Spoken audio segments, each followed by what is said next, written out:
Hello, everybody. Welcome to the stream. Welcome to another live YouTube session for the Wednesday market, kind of, I guess, pre-market show, Tyrone, where we do the webinar for the week here. We are live this time. We had some interesting technical difficulties. We've actually been talking to ourselves for 5 minutes. Yeah, Tell the truth, I went Thomas. on a 5-minute rant. Yeah, we thought we were live and we weren't.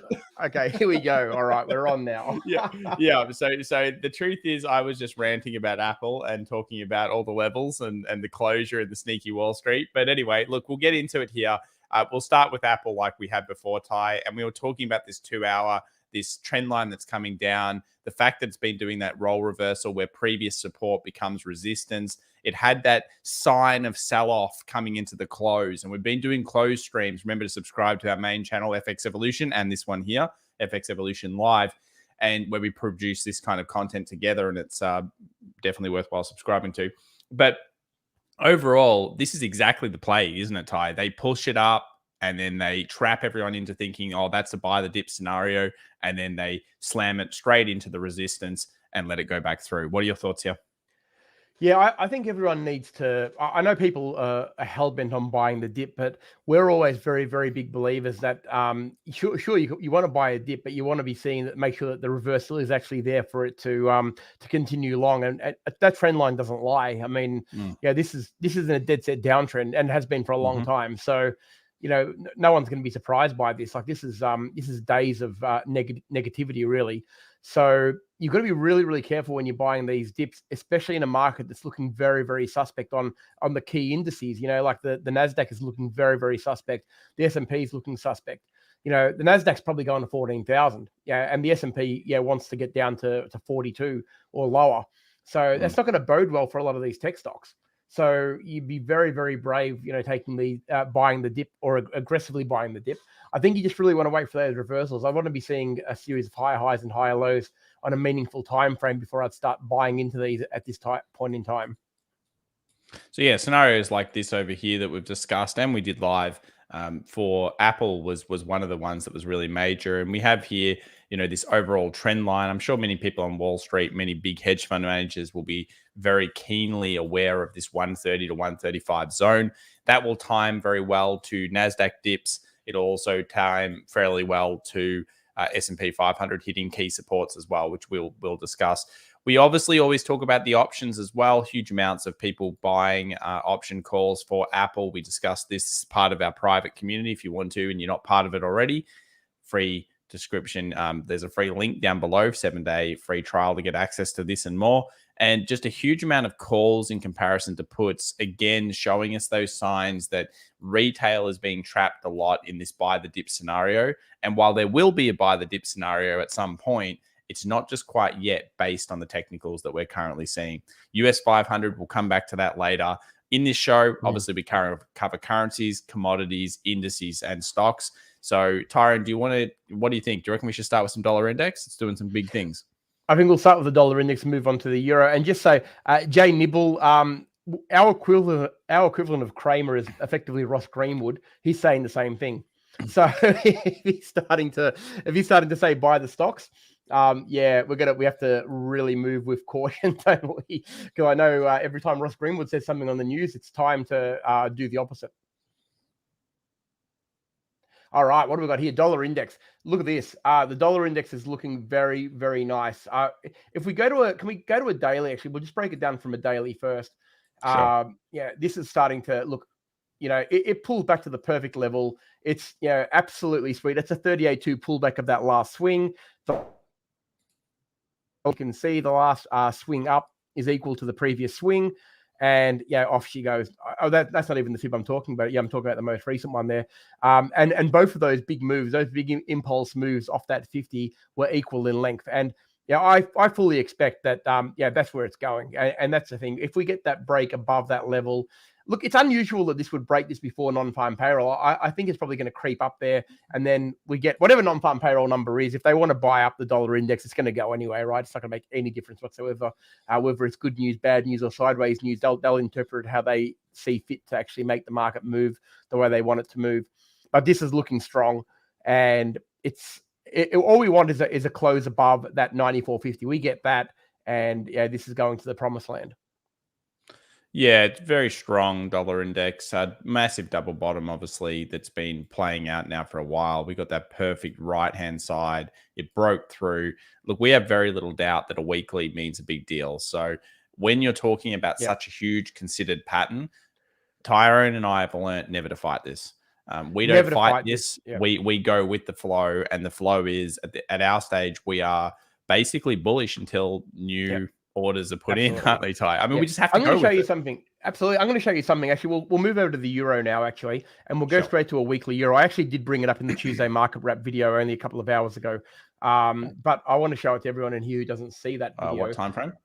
Yeah, a weekly, Yeah. and actually just zoom it right out so we can actually see the last few crosses that have happened. This is a weekly euro USD. Effectively the complete opposite of the dollar index, right? This is crossed. There's no question that's crossed. The last time this crossed was way back at 110. The previous time that this moving average crossed was way back at 118, all the way back in mid 2018, and then all the way back in mid 2017 down at 110 again. So this is a very, very serious cross, right? They make no mistake. The last three crosses have basically produced moves of about 1,000 pips.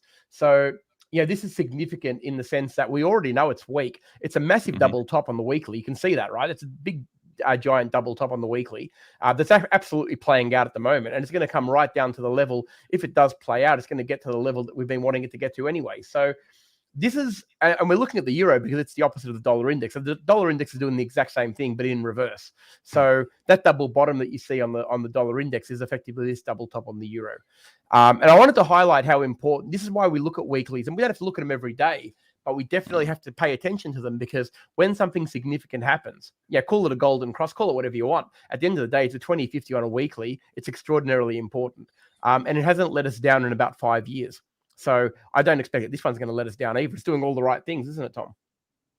Yeah, this is a very strong pattern, Tyrone. And basically, this is the type of one where we get excited. You noticed probably what last Wednesday, the Wednesday before that, we were literally almost frothing, I would say, over the opportunity Yeah. that was being placed in our hands on Oh, the euro and the pound and everything. it's a And that's bonanza. because Yeah. this It's a is bonanza, the euro. where Look at that. Tyrone and I practice Yeah. scaling, and obviously we're doing mentoring at the moment, Ty, and this is part of our 2-3 power play Yeah. style method where we want to get in on very good, very big trends where we basically can leave little parts of our day trades and scalps on and leave them to their fruition. It's very rare you get this. Yeah. It may only be 2 to 3 times a year. So you've got to take the most of it. You want to see a masterclass on chart patterns? Take the euro down to a 4 hour, or probably a 1 hour. Actually, go to the 1 hour. Have a look at the head and shoulders. That's effectively all but played out. Yeah, I wanted to mention this for this tonight. I had that set up. There's the head and shoulders. You can see it also on the 4 hour. That's done. That head and shoulders is done and dusted. That's already. And why is this so good, Ty? Tell the people. You tell them. Well, the reason why it's so good is because it's in the trend itself. So what you're getting is you basically. I should have fired that off at Stephen Robinson. Why is that so good? Before. He attacked me. He's attacking all of us. Stephen Robinson, why is that head and shoulders so good? Please tell us. But look, that's it. Also, there's things going everywhere for the euro, and these are all the exact opposite on the dollar index. So it's boding very, very well for some very, very big trends to start. I'm impressed that it started so early in the week on a non-farm payroll week, which is notoriously, a little bit quiet. I think I even dug out a flag on the daily. I'm pretty sure I dug out a flag on the daily as well. Did you? Wow. The US dollar pairs are firing across the board. If you're in currency, look at those. The only one I'd say is skeptical and weird is the odd, Ty. I don't like the odd right now. It's weird. It's in bizarro land. But the pound and euro, particularly euro, is the best with the dollar index, as we know it's weighted the most heavily. Also, this pound, I was looking at this and I was thinking, imagine if it comes back up and it kind of hits this previous support. Let's say we get a little bit of a rally here, a bit of a relief rally, and it comes back up here. It could be another opportunity for people to consider short trades or short, positions in this area. So that's another one that I was watching. A lot of moving averages all hitting here. 1 hour, 200, 20, and 50 all placed. You can tell by both charts, though, that where the real money flow is It's no doubt in the euro. Yeah. And that's because the DXY is firing the most. Yeah. And it's most correlated to it. Look, let's have a very, very quick look at the Aussie because we've had a couple of questions on it. Let's have a very, very quick look at it. Look, do you like this? I mean, no, hate it. I think it's convoluted and weird. Oh, it's terrible. Yeah, as a trade at the moment, it's awful. And it's very, very difficult to read, and it's really not making a hell of a lot of sense. This is where you just leave it alone, guys. Like it's I don't like it. I don't like it at all. I'd just leave this one alone. I mean, theoretically, it's on a support that's been found here for the odd US dollar. You've got a little bit of resistance, but Tyron and I, we don't even like the way it kind of broke out and then failed to go back down to the low like this. And as soon as we see this type of thing occur, we get untechnical on something. We pull back from it and we move on to the things that are showing us the truth. And that's 100%. Because when you get involved in the charts for a long period, you're going to realize that when something does something that you know should happen and it doesn't do it, it can become untechnical for a while. Yes. And then you move on to the more technical ones, don't you, Ty? 100%. Absolutely. You look at that and you say to yourself, I look at that, I don't see any opportunity whatsoever. And that's I can assess that in about 10 seconds. I would spend about 30 seconds on the Aussie. I'd go to the daily, 4 hour, 1 hour, and I wouldn't look at it again for a week. Pretty much, yeah. Or just set alerts above or below, and then even below, skeptical based on this. Move over to gold here quickly. I think with currencies, like euro is probably the best one, and then really anything to do with US dollar pairs is what you're going to be looking for your opportunities over the next couple of days. We do have non-farms Friday. We know that's volatile. When the DXY is fired, it actually has fired and broken a resistance during our non-farms. Just remember, if you're scalping and day trading into non-farms, it usually moves a lot, and therefore it will probably take out your stop losses. If you have a swing, often swings can hold through non-farms, can't they, Ty? But you've got to be prepared to maybe scale off and then wait for more information. Yeah, it's a tough week to trade. It is a tough week to trade. You want to keep them relatively short. And if you can take your profits before non-farm payroll, it's always advisable because then you can just jump straight back in on Monday if you want to, and just avoid the seesaw. I'll have a quick look here at gold. Another one that, I mean, I had the trend line like this, and we've talked about this for weeks now. We are not looking at gold right now. I don't like gold. It's done untechnical, weird things. We're looking at it in December, November. That's the period that Tyron and I really want to start covering it more. And you'll notice as traders, we dump things and we just say, okay, done. We're not doing this for a while, and we'll come back to it when it's hot. US oil, we've been consistent with being pretty aggressive on it for maybe 12 months. But there's been years where I can remember, Ty, we haven't traded oil. Yeah, 100%. That's what a trader does. They recognize it and you say, that's trash. I'm going to move on to the next one. Oil has been... It's the black gold, the Texas gold, or whatever they call it. That's the one. I mean, I like that a lot more than this. And I hope that our December positions and ideas come through and we can get back into it. But at this stage, I guess it's on a marginal support, Ty. I think we're saving all our money for the December rush. Don't worry about the Christmas rally. It's the Christmas gold rush rally. That's what we the last 7 years. Yeah. We'll watch those shows on Discovery Channel. Yeah. With the people that find nuggets and then and then buy gold at the same time. All right, so let's have a look at US oil. US oil had a massive breakout. This is the commodity of choice at the moment.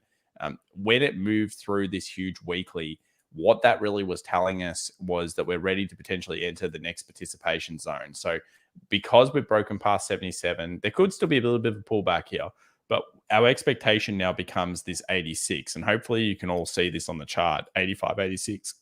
It's the next most logical decision, isn't it, Ty? Look at this, left. And then we've got the highs. Once the key zone is broken like this, like I know a lot of you are probably thinking, wow, you're talking about 78 all the way up to 86. Like that's a big amount of dollars. Like you might be surprised how fast it does move when it does break a key zone. Like it actually really runs. And it could run up there a lot quicker than you think. Like we could be talking in a couple of weeks and it would be there and you'd be thinking, wow, where did that $8 come from? But it can do it. And it's almost like, it's almost like it wants to. Yeah. Like it's really charging.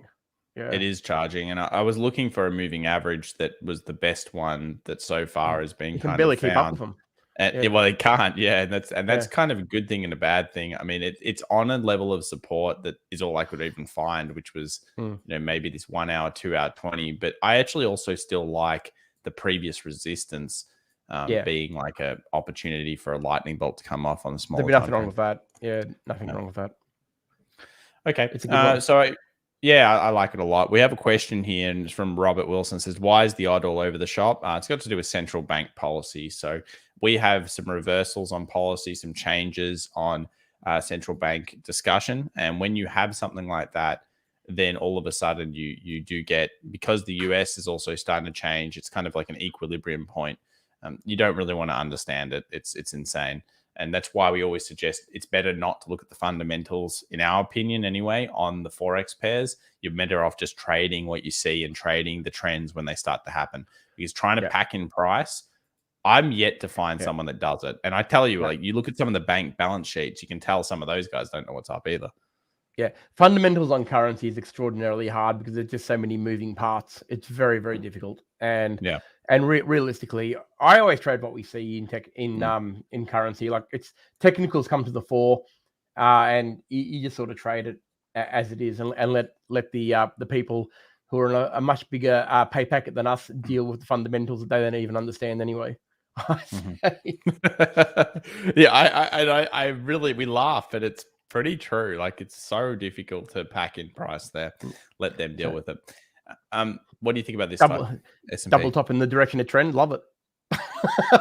Yeah, so, well, a double top channel, whatever we want to call it, it's definitely a range, and we have support being put under pressure here in the morning. I guess I would expect, based on what we've seen, a little rally to come off in the morning, based on retail and what they like to do. And this would be one of those days I'd look for stop hunts. So I'd look for hunts towards maybe creating rallies and then creating reversals. That could be something that a few people in mentoring will know what I'm talking about. That's something that I discuss a lot. And I think around opens, that's a perfect solution for them. The closure and all eyes will actually be on getting underneath the 4,300 on the SPX. And you might say, but Tom and Ty, it has gotten under it before. This is the fake market futures, guys, not the real market. The close is the key. It has to close under there, and it has to close under there, not by like one point, right? Like it needs to be, a reasonable close. It needs to be low 90s or in the 80s. Don't be tricked into thinking. Yeah, look where it pushes to, Ty. Oh, straight to the go 4,200. 4,200. Yeah. Actually, that's a bit wrong. There we go. Here we go. Yeah. See, look at that. Bang. Perfect proofing. And when you get perfect proofing, it's a beautiful thing, because it means that the TA or the market is actually considering its movements. So it's going to open its support. If it does close underneath today, I guess the solution would be basically something like this, and then further weakness would ensue down to the 4,200. Do we expect it to get underneath 4,200 this week, Ty? Now, that's a good question. And I will refer back over to this put and calls. And we have the 420 strike, and of course, we have the 440 strike. And if you notice, the 420 strike got a lot of pressure put on it yesterday. Now, that could have been retail, it could have been Wall Street. Who knows who it was? But this 420 level is becoming the zone for the week. Come Friday, I wouldn't be surprised if we're sitting on 420. But what do you think about that, Ty? Is that pretty damning evidence that we can't go underneath? Your thoughts? Yeah, well, that's right. But gee, I wish it was a quadruple witching hour this Friday. You want even more volatility. I do. Well, I think we need it to break it out of that range, So we know that 4,200 is where we want it, because I think there could be some good buying opportunities for people who are looking to go long. I reckon it's a great reload zone. I'm not interested in buying it at 43. I just don't know if it's going to stop here. In fact, I don't expect it to, because the technicals say it's not going to. I think the nice thing about the SPX is, if it did rally back up and then close above here, well, then we're not going to ignore it. I mean, if you close a bunch above previous resistances, we know it's in, let's call it a channel or whatever we want to call it right now, it's a range. And if it does move out, then yes, okay, we can start to look for it. But you'll notice the levels of repair. We've got a downward trend line on the SPX. We've got a channeling or range-bound market. And unless it closes above here, we have to go with the trend. And right now, the trend on these timeframes is actually short. The longer-term time frame, of course, optimism pays. be a bull. But at this point, it's all about the 43. And if we close underneath, bam, let the floodgates become opened. Hey, Ty? Yeah. Yeah, no, 100%. But it looks good. I think it's giving us some good opportunities. I think there's a little bit of waiting. I just don't expect anything's going to be, extraordinary this week. But it wouldn't want to be a really bad non-farm payrolls number. I'll tell you what. David Roberson says under, then back up to the 420 for the close. So what Steve is talking about is you push a little bit lower, you get even more extraction. So basically you hit that 4,200, it keeps going down, then it spikes up, and then it closes around this area and lets all of these expire worthless. And it's a very common strategy used even through I think even over here, some people over here last week when we had that 4,300 strike, really closing off pretty heavily. There was a point where it went lower and then it rallied straight back above it. And that's because it was trying to get that maximum amount of people to enter positions there. So there's some P's. That's my number one watch list. Actually, while we're here, can we have a quick look at the VIX? We haven't looked at that in a little while. Yeah, I mean, that's what I don't know. The VIX is above 20. What else are you seeing here, Ty? No, I was just curious to see where it was at. Okay. 23.67. Expect if we get a new low, this to actually spike and even maybe make it past these highs. The reason that it hasn't, a lot of people ask us this all the time and they say, oh, hey, it's at the same price as it was over here. Why isn't it back up here? The VIX is a fear-based indicator, even though people say it isn't. And the initial fear is way more than the known fear. It's like something that you become used to. If you go, I'll put it in gambling terms, it's the easiest way. If you go to the casino and you lose $300, the first time you lose $300, you're like, numb to it. And you're like, oh, no, you're like, oh man, that really sucks. And you're really pissed off about yourself. But then if you lost it again the next day, you might go, okay, well, I expected to lose $300 because I already had. So the problem is that it's that expectation that you've already seen the support's been hit again.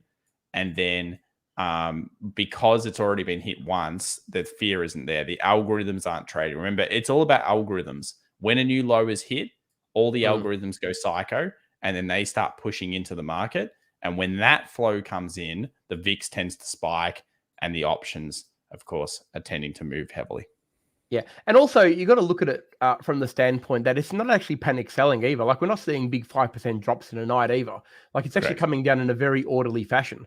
So that's what Thomas is talking about. Like it's coming down in a very orderly fashion. So it's not like it's, shocking everybody with 4% swings either way. And everyone's like, oh my God, what's going to happen now? The Dow is going to be down, 5,000 points in a night. No one's thinking that because we're being conditioned over the last few weeks that, it is dropping and it recovers a little bit, but it drop. Yeah, you're seeing, sure, it's falling, but it's falling in a very orderly fashion, which is good because it means that you can actually trade it. We don't really want volatility where, we don't want to see a big giant red candle that takes out 4%. Don't get us wrong. An orderly fashion is a market we want to trade. We don't want to see markets behaving erratically because erratic markets are very difficult to trade. And that's not what we're about. So in our mind, as much as the VIX, we need some volatility. We don't really want to see the VIX above 30. That's hard to trade, right? What do you do with that? Yeah. Well, exactly. It's not bad for premium sellers, but then at the same point, there's a risk there that may not be worth taking on due to the volatility. That's right. All right, US 10-year Ty. This is actually the chart I'm watching the most. If it breaks through this 1.55 and gets a daily close, you'll notice it's just started pulling back again. This chart, when it closes above here, if it does happen, I think it has a tendency to push towards that 1.7.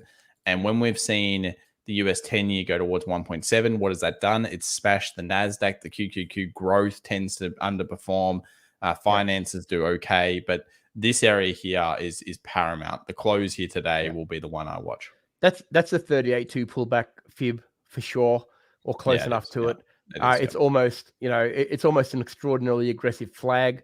And it's about to bust up. And if it busts up, look out. I think 170 is in its sights. Yeah, and you don't want underneath. Basically that's the next level. That will most likely push the US 100 down. Those big tech stocks will come down. They'll push, of course, US 500, and then we'll see that magical close that we're talking about. The FANG as well is something that I'm watching, Ty. This is the FANG. And as we see here, we have that heavy support across that. It's similar to the indices, of course. It's such a big part of them. Look at this support. Look at the 2050 cross about to happen. And at the same time, it's very similar supports after. Once it closed under here, boom. Yeah. It wants the 4,900. And again, I implore people to look at the moving average cross. Like really, really important on a daily. And it's a good, and like I said, don't be afraid of these moves. Just treat them as, potential entry points for your next reload zone. But it's got 4,900 in its sights, doesn't it? It's more than likely going to get there. Yeah, and a weekly closure underneath here, I think it exposes the 50 as well, which has not been touched for a very, very long time. In fact, it hasn't been touched since the pandemic. I don't have the back history here, but it's been since 18. So yeah, very, very, very considered level here, this 20. You guys can see what's at stake. It has not gone underneath this 20 the entire time since the recovery. So if it does go underneath the 20, we expect that deeper dip that we believe Christmas come early from a perspective of opportunity for investors and opportunity for potential traders as well on the way back up. But look, do we expect it to get underneath here, underneath these, like, let's say the 4750, which will be very equal to certain levels at 14,000 on the NAS, etc.? I guess I don't. What's your opinion, Ty? Do you think it's going to get really deep, or do you think this is going to stop somewhere around that 12%, 8 to 12%? Yeah, I think I don't really want to call anything past the 8 to 12%. I think 8 to 12% makes sense. I think it needs to happen. I think this market needs to cool down. This market needs to cool down, and it's doing that now. It's done it basically for the latter half of September, which I guess we fully expected. I think probably the first couple of weeks of October are going to be very similar, and it's going to bring everything back in line with where it should probably be. And it's going to make me feel a bit more comfortable. I've got to be honest with you. I'm going to be a lot more comfortable trading a lot of these big indices when they're actually at a level that I feel comfortable. I'm still not comfortable where they are. I've got no intention of buying the SP 500, even at 42, realistically, because it's still very, very high given the world we live in right now. So, I think it needs to cool down just a little bit more, and it will provide better opportunities around that, maybe 41 or 4,000. I'm not sure if it's going to get there in one big hit, but 42 still makes me nervous. And I would want to see a massive reversal at 42 to convince me otherwise. Like if it gets there, don't think we'll be buying the first touch. Like no way. But if it lands on the 4,200 and hovers there and then starts to make a series of higher highs and higher lows in a serious time frame like the daily, then we're going to start talking about maybe this is its base. But I wouldn't be trusting the first touch, not in a market that's falling the way it is. Yeah, first touch versus confirmation is a big difference, and probably what a more advanced trader will often do. A lot of people are just conditioned to buy any price, and sometimes, Barber, it can get you in some trouble. Barber's not good. Xander Ryan asks a question here. Are you surprised the Russell isn't leading the market down? I am not. I remember you saying the smaller stocks normally move first. Yes, and we have seen the hyper stocks getting obliterated. If you notice, Sander, the reason the Russell, which is IWM, has not moved is because a huge part of it, over 20%, is banks. If we have US 10-year going up, that is good for banks, and therefore it is stabilizing it. You'll notice here a long leg doji on the weekly. But if you go through the hyper stocks, they have been mostly down a lot harder than others. You look at things like the Enphase, you look at things like the CRISPR and the whatever else, the pins and all these other stocks, they've been brutalized for quite some time. So a lot of the tech stocks that are in there, a lot of the Russell 2000 stocks are suffering, but the smaller companies and the banks particularly, or the banks particularly, are actually holding it up. That's my thoughts. Ty, what are your thoughts? No, I agree. And I don't think that I don't think that Russell actually reached the levels or the extreme levels that the others did anyway. So they haven't really got as far. They didn't stretch out as far as the other ones did, in my opinion. So the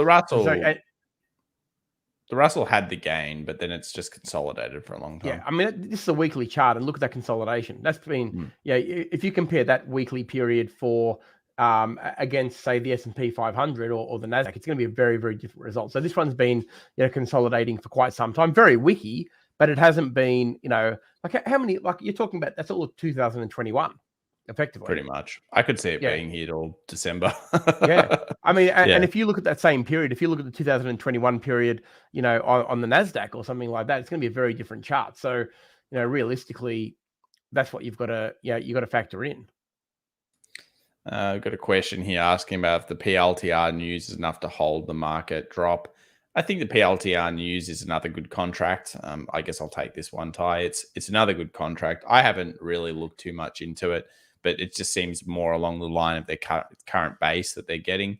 We know PLTR has that tendency to pump in the morning and then retail to have a bit of shaky hands, taking profit and push it back. I'd be surprised if it holds 9%, but that's just a complete guess. I mean, this chart looks untradeable, not uninvestable. Remember, it's a big difference. But I had a rant about this on the close stream, which you'd be probably aware of by now, Bradley. Yeah. Thanks, Murray. Good to see you here too. We actually knew you were coming tonight, so we dressed accordingly. We actually we got similar tops. We wanted to present ourselves in a nice way. Absolute coincidence, by the way. I don't know how. I've never even seen Thomas wear red. I don't even know how that happened. It's a special day, Ty. I'm feeling feverish, so it's all good. Doom Lord is T2. Does it have a breakout? TWO. Take Two Interactive. Let's have a look. Rallet Game Company. This one. It's moved up aggressively, hasn't it? I wouldn't say it's fully broken out. This is one of those ones where it probably being the patient beaver usually will pay. Effectively, you have a support, it's a resistance, you're about to hit that resistance. Tyron and I would generally expect it to come back down to this level here and then create our lightning bolt, which we like so much. So this would be a boom, boom, and then we would take entrance points. And if you liked it enough fundamentally, you could also look for little lightning bolts off this area, smaller time frames. That's the way we would look at it. But yeah, it's at a resistance basically coming into the market open. I feel that way. Ty? Yeah, most definitely. And when you see that, it's hard to trade straight into it. But yeah, boy, if it pulls back, back to your 156 and then starts to reload from that point and starts to make higher highs and higher lows, like it's going to have an almighty attempt at 163, and then after that, it's an inverse head and shoulders. So. And that's going to play out for what the best part of proofs. It's probably about $11, is it? Nearly. Yeah, but I wonder if it proofs, Ty. I'm sure it will. They always do. Yeah, the proofs are right. I mean, it's not bad. Hey, you've also got this other thing that I just noticed. There's such an important zone. Whoa. I might go all the way back up here. Oh my god, I'm going to put that on my watch list. I don't even mind the company. Have they got a new Grand Theft Auto coming out? I would love to buy it if they had one. Anyway, not bad. I like, but I don't like just yet. But I do like. Yeah, one for any other stocks you like, Ty, or anything else we're looking at the moment? We better have a very quick look at the ASX 200. Sure. Let's have a very quick look. Oh, you want to use the futures or? Sure. Oops. Sorry, guys. All right, there we are. Futures market support like the S&P right now. Absolutely critical level for this one. Very similar. It's no different to any of the other indices, I suppose. This one's got 7,000 written all over it. Really, a break here, and 7,000 will be a formality. I think. I do like it. I do like it. Look, it's failing to. It's failing this to smells rebound. of S&P, doesn't it? It does. S&P 43, 7150. God knows why 7150, but we get through the 43 for the S&P, bring down the ASX 200, and as Tyron said, what was it? 7K 69. This big box is where we're looking for those longer term reversals. Somewhere like I would love this zone. I'll Oh put a boy, oh smiley boy. face on If that. we get that You know 68, how, 50, do you know how much 6900 Tyrone and level. I will smile here? Oh wow, we would be. That's lob, as We'll take a Americans say, month off. lobster dinners. Lobster dinners. Yeah, we'll be taking a month off at that level for Yeah. so many reasons. But no, it's a level that is very very realistic. And you know what? You look at it and say, oh wow, that seems like a long way away. It could be there, yeah, by next Wednesday. Don't worry about that. Like it can move very very quickly if it breaks. We all know this. And the damn walls, it's just got to feel that it actually wants to go down. All the That's signs funny. are pointing to it. The 10-year yields are Man, it going up. looks nasty. Yep. Everything looks nasty. And sometimes when you see all that, you think, oh, this is perfect, and that's when it'll actually fail on you. But you can't ignore the signs. So you're trading against a lot of you got a pretty big brick wall against you if you're trying to long from here. So it's going to take a lot of convincing for me to think that this is going to go long. And you know what? It doesn't mean that we wouldn't trade it long if it did turn around.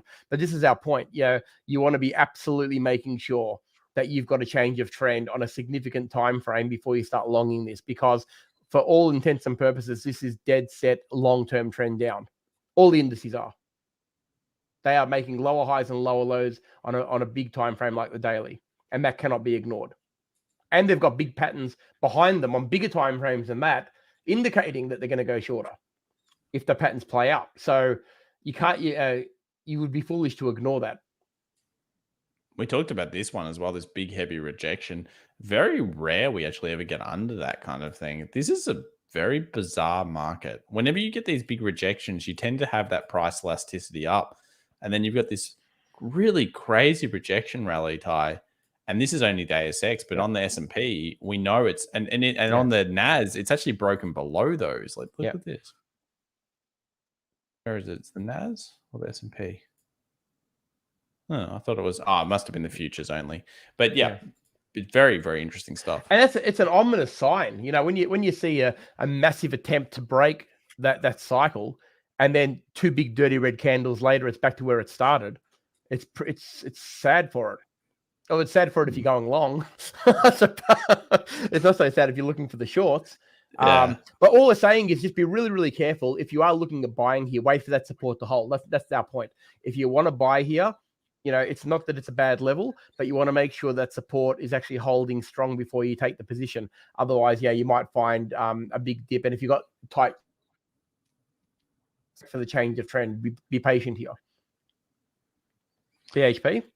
We had a question about BHP. What are our thoughts? Look, we believe it's in a zone of interest, and the zone goes down to 35. I mean, 34 technically. But if we look through all of history, this area we have an interest on because we understand BHP. We are Australian, and we know that this price range here has tended to be a very magnetic point over the years, hasn't it, Ty? We've had extremes both ways, but this has been our bread and butter kind of. This is the go-to. Yeah. When the experts can't decide where BHP should be, this is the place it goes to. Which in my mind makes it fair value. Like that 34 to $36 is probably fair value for BHP, even though you probably won't find the paper that says it. It's the point that it goes to when the experts don't know where it should be. Yeah. And I haven't checked iron ore futures today. Let me have a look here. Do we have iron ore rebar or something? And we'll just use this one. Yeah, so still steadying here. Right where we thought it would steady, around that 100 to 120 tie for iron ore. We like this zone. I feel comfortable around here. Yeah. To me. But look, it's not a trade. It's more just the zone that we have of interest. And we'll keep watching BHP very, very closely. Graham says BHP is all about Evergrande or Evergrande situation now and how it plays out. Yeah, it is. It is a big part of that. And it will be obviously getting a massive shock should they allow that to fall. But at the same time, it'd be across the board. I mean, the whole markets would collapse, unfortunately, if that did occur. And I think a lot of it's been factored in, into the price already. That I think there is enough speculation that it probably will be saved. But even if it isn't, I don't know if it's going to be the shock to the market that I think that shock's already kind of started. Yeah. So I think I think they're preparing. Yeah. Question about Costco. This particular stock is a consumer staple. I don't really believe it's in the cycle part of purchasing anymore. It's had that big sugar rush in it. Costco is, of course, a defensive. We know that, we don't ignore monthlies, and I don't ignore where we are in the cycle, or where I believe we're in the cycle. And Tyrone, if you're taking a consumer staple here, a lot of them shot up a lot due to the pandemic, but I don't believe a lot of those sales are maintainable. We saw people going out and stocking their shelves filled with tins and madness. I personally didn't, so I don't have any extra stock. But how many people do you know that went out and bought 500 cans of baked beans, or not that many, but a lot? Oh yeah, and have got over too much stuff in their pantries. Yeah, the hysteria was crazy.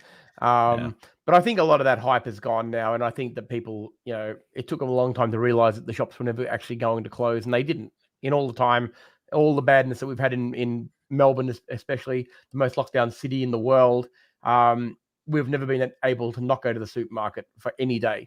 So it was all fantasy, really, that they were going to close and we're not going to be able to go buy our baked beans. So I feel like back to a little bit more normality here on this stock. It's had the sugar rush. Yeah, it likes the monthly 20. It's come back to it many times throughout history. Look at the monthly 20, and after a rush like that, I know no one's going to like it, but I could see it coming and meeting at the 400 in the future. It's not one of my investable assets. I love this company a lot, but their hot dogs aren't that good quality, Ty. Yeah. The thing about, I know a few guys are talking about the debt ceiling, the US debt ceiling, and how that's kind of playing a little bit of havoc with the markets as well. But I tell you what, that US debt ceiling has been a problem almost since Thomas and I started trading way back in the mid 2000s. And if we were shorting the issues with the US debt ceiling all that time, I think we would have sent a country broke with the money we would have lost. The market seems to factor in that they will just keep lifting it, and they will do whatever it takes to make whatever the problem is go away. And if that's printing more money, they'll do it. If that's lifting the ceiling even further, it'll make it somebody else's problem. In 100 years' time, I think they'll do it.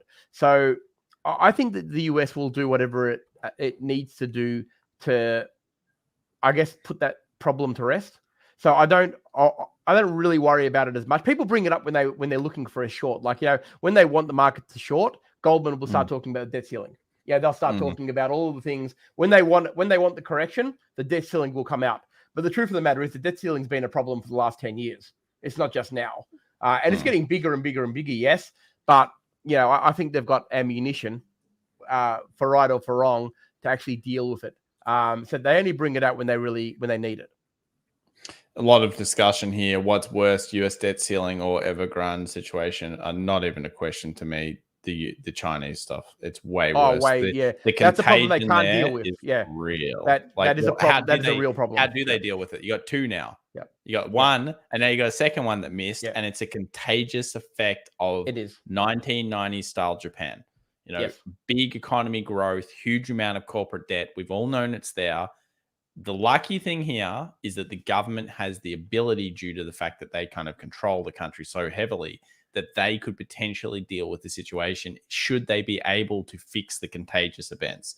But if they're not careful, they could actually become bankrupt themselves by covering so much debt and causing this. It is a monstrous nightmare. Yeah. Like, I don't even want to think of. I couldn't fix it. I'd be like, the best way to describe those two compared to each other is the debt ceiling is a problem they can make go away, and they bring it out whenever they need it.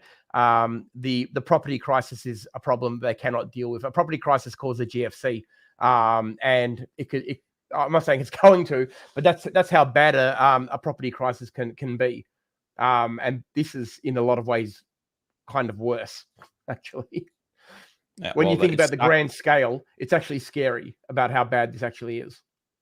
Well, we've all heard of the cities. I've been there, and we've all heard of the cities that are kind of got no one in them. I can confirm they are there. And I can also confirm that, remember back in 1614, Ty, the economy was all built on housing permits. Do you remember when everyone just looked at Chinese housing permits? Mm-hmm. That was it. Yeah. There wasn't any GDP wasn't even a thing. It was just housing permits. How many houses are we building, guys? That was all that everyone looked at. So nobody actually cared that no one was actually living in them. No, that's not a question. Come on, have we That gone didn't to matter. Spain? Yeah. Anyone from No. Spain out there? You would know Yeah. that there was a lot there as well. But yes, realistically, it didn't matter. All it was how many are we building, and that feels like it's GDP growth. Yeah. Yeah. And actually, Tony says that 20 to 30% of the economy of China is based on housing construction. I'm not sure on that number, if that's correct or not, Tony, Right. but if it is correct, that is terrifying. Look, it would not surprise That, me at all. I mean, look, that's Australia's terrifying. very, Yeah. very housing focused as Yeah. well. And when I was there, I always tell this story. This guy sitting in this place in Beijing, what they call like a zone 1. They've got like rings there, and they as you go out, it gets cheaper. Anyway, zone 1 or zone 2, these are astronomical prices. And he was there, this back in 16, and he said to me, he goes, "How much the house worth, do you reckon?" And I said, $1 million. I said, $1.5 million. Like, it was a dump. It was about 250 square meters. And the guy's like, "Oh," he's like 56 million RMB. And I'm like, whoa, holy moly. This guy's stacked. It's worth 10.5 million US or something. I was like, oh my goodness. Yeah. So it's expensive. Everybody's actually coming in and verifying Tony's number. And that is terrifying, Tony. Terrifying, given that the biggest potential crisis is right in that sector. Yeah, it's always going to be the big problem one. Let's hope they come in and fix it, because we don't really want. No, we don't want that. No, we don't want that, because you're not talking about correction anymore. You're talking utter collapse. That's not a correction anymore. That's a black swan. If that actually went under, that black swan, I believe the central banks can't hold it anymore, Ty. If that actually was allowed to become contagious, that would be the thing where we go into, dare I say, depression. I actually believe that. I don't see how central banks could push it any further. Yeah, that could be an event that we don't want to see. Nope. So let's go with optimism, and it doesn't happen. Let's go with optimism. They're gonna get bailed. Let's go. Yeah. All right. Well, Ty, anything else you want to mention here for the webinar? I might drop. No, I reckon we're just about covered it tonight. We are. Tomorrow night's Q&A is going to be an open event again. So I'll pop the because it's the lead up into non-farms. I want to see what the markets are doing, and we'll get some people in. So let's make it an open event. So there'll be a link in the Discord, public and private, for tomorrow. So if you want to join us at 9 o'clock, it'll effectively be, we'll make it very webinar styled as well, and we'll go a deep dive into a lot of the charts as well and kick it along. But look, thanks for joining us. Thomas it's not that hot. I know someone asked, is it hot in Australia at the moment? Today was actually a lovely day. It was, but I don't know why Thomas is wearing a t-shirt. One day he's in a puffer jacket, the next day he's in a t-shirt. I don't know what's going on. I think he's got a fever. Do you got a fever, Thomas? Yeah, I do. Yeah. That's because you never wear a t-shirt. You must be hot. Yeah. Well, you know why. But anyway, I know why. You've got to take care. You got to drink some water. But look, thank you so much for joining us, guys. We will be with you in the Discord room, of course. Check out Thomas's feed in the morning. And join us tomorrow night at Q&A. We'll make it a similar style to this one tonight. We'll call it a pre non-farm payroll event. And we'll see if we can, maybe the markets might start to move before then, and it'll give us something to try and isolate. So thank you very much. And I look forward to seeing you all tomorrow. Kevin says, I'm going to watch one of those disaster plane crash TV shows to cheer myself up. Oh my goodness. After the Evergrande situation. Look, we're optimists here, guys. There's been plenty of crises in the past. This is certainly one of the worst ones, but at the same time, low debt in the government. They do have the potential to plug the hole. So let's hope they do. And I'm kind of hoping for underneath 4,300 today, Ty, so we can get our magical lobster lunches in the next couple of weeks. Let's hope that happens. And Kevin, I think go with Manifest. I think Manifest is pretty good. I've seen the first 2 seasons for the plane crash. It's pretty good. Is it Manifest? Thomas doesn't watch television, but Manifest, Kevin N. All right, guys. All right, see everybody. See you Netflix is better. All right, bye.